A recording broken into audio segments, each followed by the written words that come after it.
नमस्कार, मैं हूं जया श्रीवास्तव और आप देख रहे हैं डेली लाइन का स्पेशल शो सिनेमास्कोप। आज हम बात करेंगे 70 के दशक के एक ऐसे स्टार की जो फिल्मों में अपने रोल को लेकर तरह तरह के एक्सपेरिमेंट किया करते थे।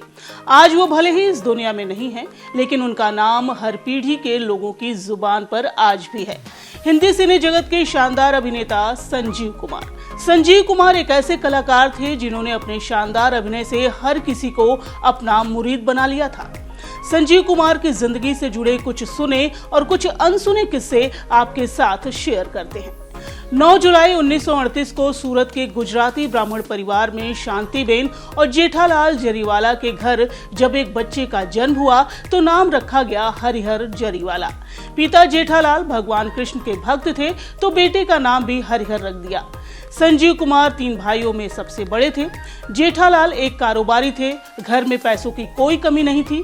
मुंबई में आलीशान फ्लैट था, अच्छा कारोबार था, सब कुछ शानदार चल रहा था कि तभी साल 1949 को पिता जेठालाल की हार्ट अटैक से मौत हो गई। उस समय संजीव कुमार सिर्फ 11 साल के थे। जेठालाल के भाई और उनके बिजनेस पार्टनर ने संपत्ति का ज्यादा हिस्सा हड़प लिया। स्थिति इतनी खराब हो गई कि मां शांताबेन के पास संजीव कुमार को अच्छे स्कूल में पढ़ाने के लिए पैसे नहीं थे, इसलिए उनका एडमिशन एक सरकारी हिंदी मीडियम स्कूल में करा दिया गया। घर में सिर्फ 2 ही कमरे थे, जिसमें एक कमरा किराए पर दिया गया था। घर में जगह ना होने की वजह से संजीव कुमार स्कूल में ही पढ़ाई के लिए रुक जाया करते थे। संजीव कुमार के एक स्कूल टीचर हुआ करते थे टीटवाला, जो संजीव को नाट्य शास्त्र पढ़ाया करते थे। उन्हीं से संजीव कुमार ने नाट्य की शिक्षा ली। नाटक के साथ संजीव कुमार को फिल्मों से भी खास लगाव था। जब संजीव पढ़ाई कर रहे थे तो उसी दौरान फिल्म बैजू बावरा रिलीज हुई थी, जिसे देखने के बाद संजीव कुमार पर फिल्मों का भूत सवार हो गया। जब ये बात मां को पता चली तो उनको डर सताने लगा कि संजीव कुमार आगे चलकर एक्टिंग में अपना भविष्य खराब न कर लें, और उन्होंने संजीव कुमार की शादी कराने का फैसला ले लिया। उस वक्त संजीव कुमार की उम्र 16 साल थी। एक गुजराती लड़की के साथ उनकी सगाई हुई, लेकिन ये सगाई कभी शादी में तब्दील नहीं हो पाई। कुछ समय बाद संजीव कुमार ने एक्टिंग स्कूल में एडमिशन लेने का फैसला किया। उस वक्त फेमस डायरेक्टर शशिधर का एक्टिंग स्कूल फिल्मालय हुआ करता था। एक्टिंग स्कूल की फीस सुनकर संजीव निराश हो गए। मां को जब इस बारे में पता चला तो उन्होंने अपने गहने बेचकर बेटे का एडमिशन फिल्मालय में कराया। फिल्मालय का सफर तय करने के बाद संजीव कुमार इप्टा गए और वहां उनकी मुलाकात ए.के. हंगल से हुई। संजीव कुमार से ए.के. हंगल बहुत प्रभावित हुए, लेकिन जब उन्होंने संजीव कुमार को सफेद कुर्ता पैजामा और चप्पल में देखा तो सोचा कि ये आदमी एक्टर तो कभी बनेगा नहीं।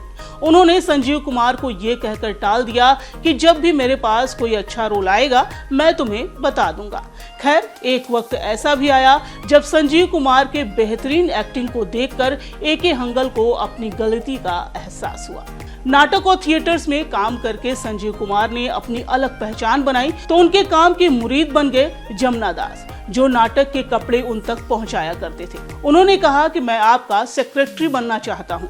मुझे पता है कि आप अभी मुझे मेरी फीस नहीं दे पाएंगे, लेकिन जब आपकी आमदनी अच्छी हो जाएगी आप तब मुझे मेरी फीस दे दीजिएगा। इस तरह संजीव कुमार पहले ऐसे एक्टर बने जिनके पास फिल्मों में आने से पहले ही सेक्रेटरी था। संजीव कुमार ने अपने फिल्मी करियर की शुरुआत फिल्म हम हिंदुस्तानी से की। इस फिल्म के लिए पर शिफ्ट 12 रुपए उन्हें मिला करते थे। कई सालों तक संघर्ष करने के बाद उन्हें फिल्म मिली संघर्ष, जिसमें उन्हें महान एक्टर दिलीप कुमार के साथ काम करने का मौका मिला। उन्होंने अपने शुरुआती दौर में राजा रंग, बचपन, शिकार समेत कई फिल्में की, लेकिन फिल्म इंडस्ट्री में उनके काम को पहचान मिली फिल्म खिलौना से। संजीव अपने समय के एक ऐसे एक्टर थे जो अपने किरदार के साथ एक्सपेरिमेंट किया करते थे। वो अपने से बड़े उम्र के किरदार निभाने से जरा भी नहीं हिचकिचाते थे।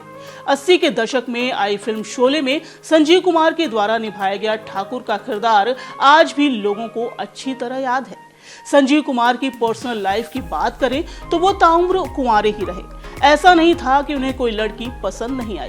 साल 1969 में आई फिल्म देवी में संजीव कुमार की हीरोइन थी नूतन सेट पर यूं तो किसी से बात नहीं किया करती थी, लेकिन संजीव कुमार से उनकी अच्छी दोस्ती हो गई थी। दोनों सेट पर अक्सर साथ दिखते थे और बात किया करते थे, लेकिन मीडिया ने दोनों के अफेयर्स की खबरें छाप दी। जब ये बात नूतन तक पहुंची तो वो इसे बर्दाश्त नहीं कर पाई, क्योंकि उस वक्त वो शादीशुदा थी। लिहाजा सेट पर आने के बाद उन्होंने संजीव कुमार को सबके सामने जोरदार थप्पड़ मार दिया। कहा तो ये भी जाता है कि संजीव कुमार ने ही उनके अफेयर्स की खबरें खुद फैलाई थी, वो भी जानबूझकर, और यही वजह थी कि उन्होंने सबके सामने उन्हें सबक सिखाया। हालांकि बाद में ये भी कहा गया कि पति राजेश बहल के कहने पर ही नूतन ने ऐसी हरकत की थी। फिर संजीव कुमार हेमा मालिनी को पसंद करने लगे। फिल्म सीता और गीता में काम करने के दौरान दोनों करीब आए थे। संजीव कुमार को हेमा मालिनी इतनी ज्यादा पसंद थी कि वो अपना रिश्ता लेकर सीधा उनकी मां के पास पहुंच गए थे, लेकिन हेमा मालिनी की मां ने उनके रिश्ते को मना कर दिया था। इसके बाद वो डिप्रेशन में चले गए थे और 1976 में उन्हें पहला हार्ट अटैक आया। इसके बाद उनकी जिंदगी में एक्ट्रेस विजेता पंडित की बहन सुलक्षणा पंडित आई।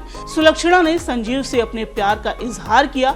वो संजीव कुमार से शादी करना चाहती थी, लेकिन संजीव कुमार ने उनसे शादी नहीं की। कहा जाता है कि संजीव कुमार भले ही एक बेहतरीन एक्टर थे, लेकिन उनके दिमाग में महिलाओं को लेकर हमेशा शक बना रहता था। संजीव कुमार की दोस्त एक्ट्रेस अंजू महेंद्रू ने एक इंटरव्यू में बताया था कि संजीव कुमार के करीबी लोग उन्हें अक्सर कहा करते थे कि लड़कियां उनसे नहीं बल्कि उनके पैसों से प्यार करती हैं। बस यही बात उनके दिमाग में बैठ गई थी। संजीव कुमार के कुछ सपने कभी पूरे नहीं हो पाए। संजीव कुमार को नाम, पैसा और शोहरत सब कुछ मिला, लेकिन नहीं मिला तो बस जीवन साथी और एक घर। आपको जानकर हैरानी होगी कि संजीव कुमार जैसा बड़ा स्टार जिंदगी भर एक किराए के घर में रहा। हालांकि कई बार उन्होंने खुद के लिए घर खरीदने की कोशिश भी की, लेकिन किसी न किसी वजह से वो ऐसा नहीं कर पाए। कहा जाता है कि एक बार संजीव को घर पसंद भी आ गया था, जिसकी कीमत 50,000 रुपए थी। जब संजीव कुमार घर के मालिक के पास पैसे लेकर पहुंचे तो मालिक ने कहा कि अब आपको 70,000 देने पड़ेंगे। कुछ दिन बाद संजीव 70,000 लेकर पहुंचे तो मकान मालिक ने 1 लाख रुपए की डिमांड कर दी। ये बात संजीव को बहुत बुरी लगी और उन्होंने उस घर को खरीदने का इरादा ही बदल दिया। फिर उन्होंने एक और घर पसंद किया, लेकिन वो भी नहीं खरीद पाए और इस तरह वो हमेशा किराए के मकान में ही रह गए।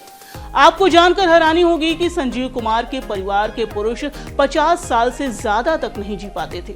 उन्हें भी यही लगता था। संजीव कुमार की मौत भी 47 साल में ही हो गई थी। संजीव कुमार की मौत के बाद उनकी 10 फिल्में रिलीज हुई थी। आज के सिनेमा स्कोप में बस इतना ही। अगली बार बॉलीवुड के किसी और सुने अनसुने किस्सों के साथ हाजिर होंगे। नमस्कार।